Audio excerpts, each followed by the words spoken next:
और अर्जुन को देख वो अपने प्राणों की रक्षा भीख मांगने लगा, परंतु थोड़ा सा मौका पाया और अश्वत्थामा पुनः वहां से भागा। अर्जुन ने पुनः उसका पीछा किया। मौका लगते ही अश्वत्थामा ने ब्रह्मास्त्र चला दिया अर्जुन के ऊपर। जब अर्जुन के ऊपर ब्रह्मास्त्र चला तो अर्जुन घबराए और भगवान श्री कृष्ण की तरफ देखते हुए बोले कि माधव मेरी रक्षा करो, मेरी रक्षा करो, अश्वत्थामा ने मुझ पर ब्रह्मास्त्र चला दिया है। भगवान कहे कि अर्जुन तुम घबराओ मत, अश्वत्थामा तो केवल ब्रह्मास्त्र को चलाना जानता है, वापस बुलाना नहीं जानता। और तुम तो श्रेष्ठ धनुर्धर हो, तुम ब्रह्मास्त्र को चलाना भी जानते हो और वापस भी करना जानते हो। इसलिए हे पार्थ तुम अपना ब्रह्मास्त्र चलाओ और दोनों ब्रह्मास्त्र को एक साथ वापस करो। अर्जुन ने वैसा ही किया, अपना ब्रह्मास्त्र चलाए अर्जुन। दोनों जब ब्रह्मास्त्र एक साथ मिले तो अर्जुन दोनों ब्रह्मास्त्र को अपने पास बुला लिया और बुला करके अश्वत्थामा को बंदी बना लिए। बंदी बना करके अर्जुन ने माधव से पूछा कि हे केशव अब इसके साथ क्या करें। भगवान श्री कृष्ण ने कहा अर्जुन अपराधी, आतताई, आतंकवादी कैसा भी हो उस पर समय व्यर्थ नहीं करना चाहिए। उसको यह द्रौपदी का अपराधी है, इसको हम द्रौपदी के पास ले जाकर के मृत्यु दंड देंगे। भगवान ने कहा जैसी तुम्हारी इच्छा, मेरे विचार से तो इसको मार देना चाहिए। आतताई अर्जुन ने अश्वत्थामा को खड़ा किया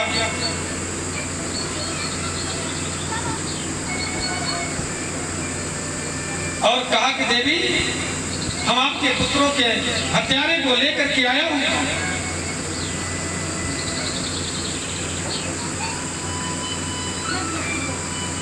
आप ही इसको सजा दो। द्रौपदी ने देखा कि उसके पुत्रों का हत्यारा गुरुपुत्र अश्वत्थामा गुरुपुत्र थे, तो गुरुपुत्र महारथी अश्वत्थामा रस्सियों से बंधा हुआ अपना सिर झुकाया हुआ एक तरफ खड़ा था। द्रौपदी ने जो ही अश्वत्थामा को देखा तो उसके हृदय में दया उमड़ पड़ी और मुच्यतामेष ब्राह्मणो नितराम गुरु, छोड़ दीजिए, मुच्यता माने छोड़ दीजिए, छोड़ दीजिए। और यह साक्षात द्रोणाचार्य यहाँ पर खड़े हैं, इनको तुरंत छोड़ दीजिए। ब्राह्मण किसी भी अवस्था में हो, किसी भी, इनके साथ क्या करना चाहिए। तब तक भीम दादा कहे सब लोग छोड़ देंगे पर हम तो नहीं छोड़ेंगे। आज हम इसको अपनी गदा से तो पूरा जो हिसाब बनाएंगे। नान्यं तद भयं पश्ये अत्र मृत्यु परस्परम। हे जगतपति, हे जगदाधार, हे ब्रह्मांड के स्वामी, हे परमेश्वर, और अपनी अंतिम इच्छा भगवान को निवेदित किए। भीष्म पितामह का अंतिम इच्छा क्या था। भीष्म पितामह ने भगवान से कहा कि प्रभु मेरी बजा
क्रिया को देखा तो देखते ही दौड़ते दौड़ते नदी की तरफ गया।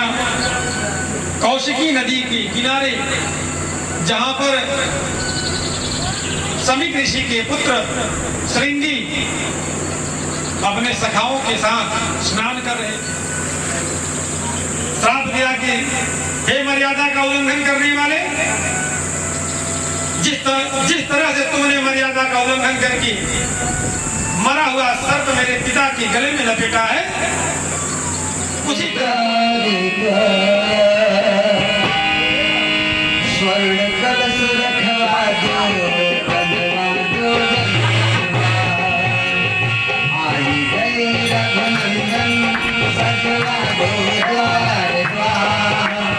स्वर्ण कलश रखवा दो, बनवा दो वंदनवा, आई गई रघुनंदन सजवा दो द्वार द्वार। स्वर्ण कलश रखवा दो, बनवा दो वंदनवा।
कृतं कर्म शुभाशुभं ना भुक्ते चीते कर्म जन्म कोटि सतैरपि। बिना कर्म फल का भोग किए उस कर्म का क्षय नहीं होता। जैसा मनुष्य कर्म किया है उसका फल उसे अवश्य भोगना पड़ता है।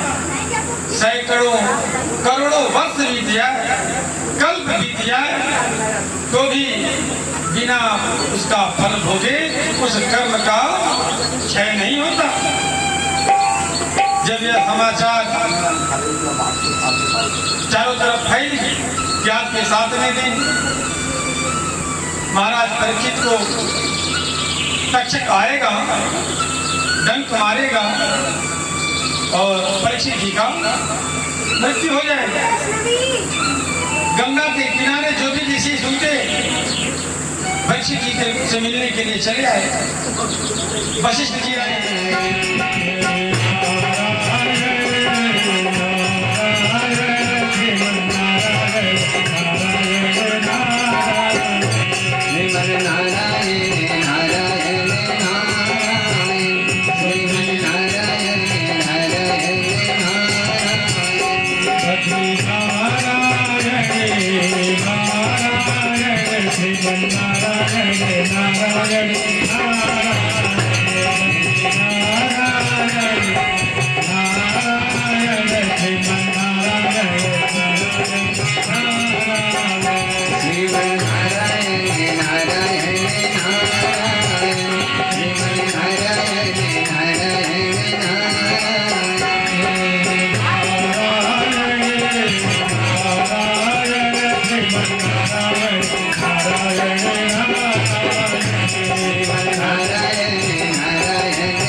लेकर के तीर्थ भ्रमण के लिए चल दिए।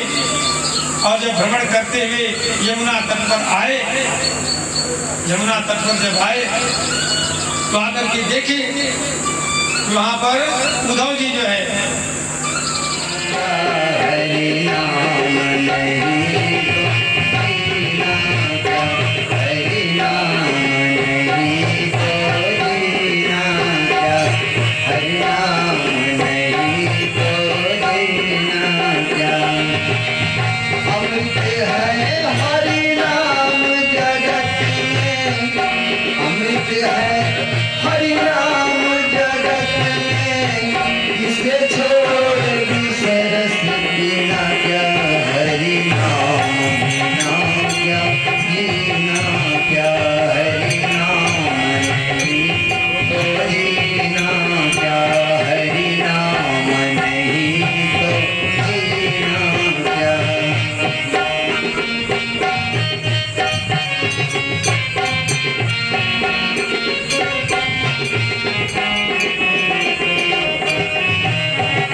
अंत समय हरि नाम नाम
श्री राधे श्री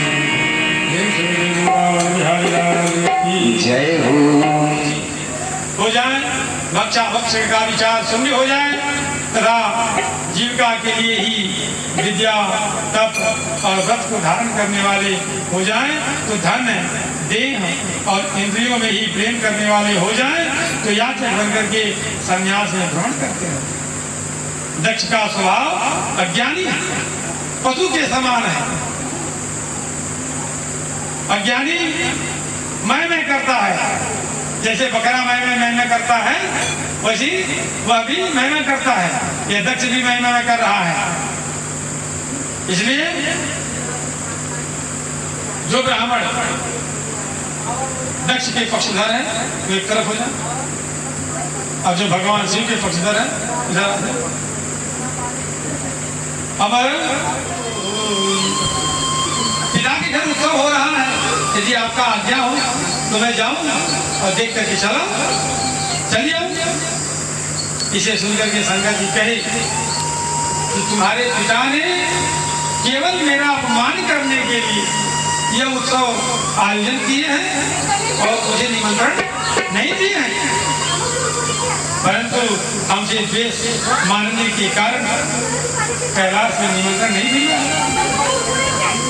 दक्ष सकल निज सुता बोलाई, हमरे बयन तुम्हें बिसराई।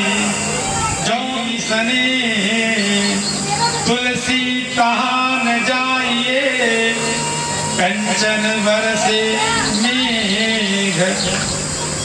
वहां नहीं जाना चाहिए जहां मान सम्मान के साथ निमंत्रण नहीं आया है। और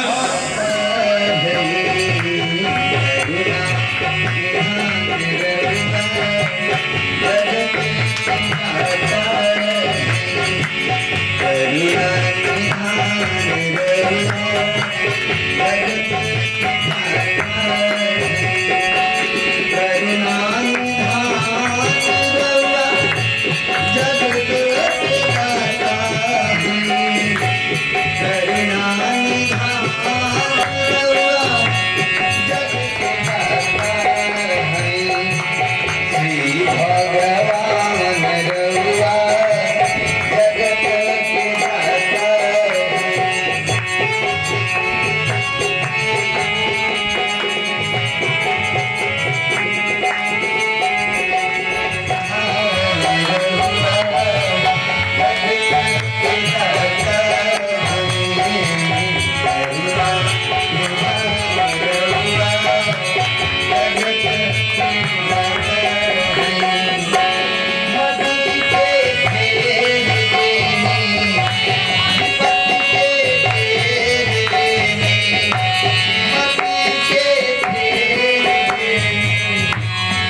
श्री राधे जय हो।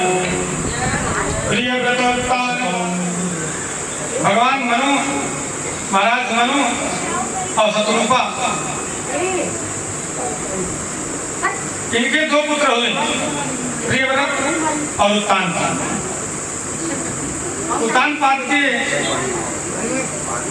दो पुत्र पैदा हुए और जगत की रक्षा में इच्छित हुई। राजा की दो रानियां थी, एक का नाम था सुमति, सुरुचि और सुनीति। सुरुचि जो है महाराज को बहुत ऐसे, फिर उनके मन में आया कि फल तो बहुत बड़ा है, अब फल नहीं खाएंगे, अब बेर खाएंगे। 3 दिन पर एक बेर खाएंगे। अब एक बेर खा करके ध्रुव जी तपस्या करने लगे। दूसरे महीने में 6 दिन सूखे पत्ते खा करके रहने लगे, तपस्या करने लगे। तीसरे महीने में 9 दिन बाद, 9 दिन के बाद केवल जल पी करके अब रहना शुरू कर दिया। जब तीसरा महीना लगा, जब चौथा महीना शुरू हुआ तो 12 दिन बाद केवल वायु पी करके अब रहना शुरू कर दिया। चौथे महीने में केवल हवा लेते, थोड़ा सा ग्रहण करते और तपस्या चालू। जब 5वां महीना प्रारंभ हुआ,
जाएंगे राम आएंगे।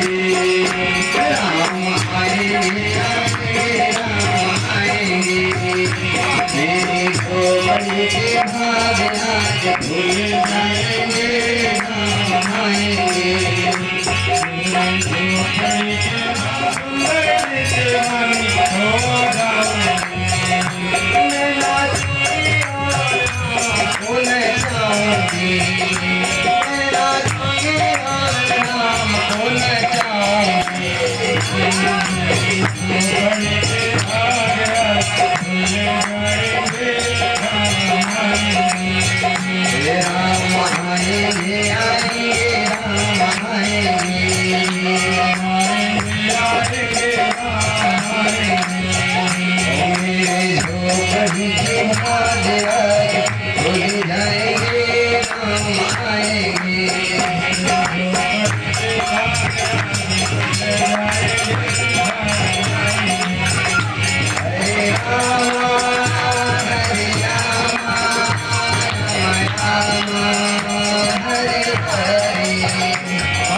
तुहार हो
जय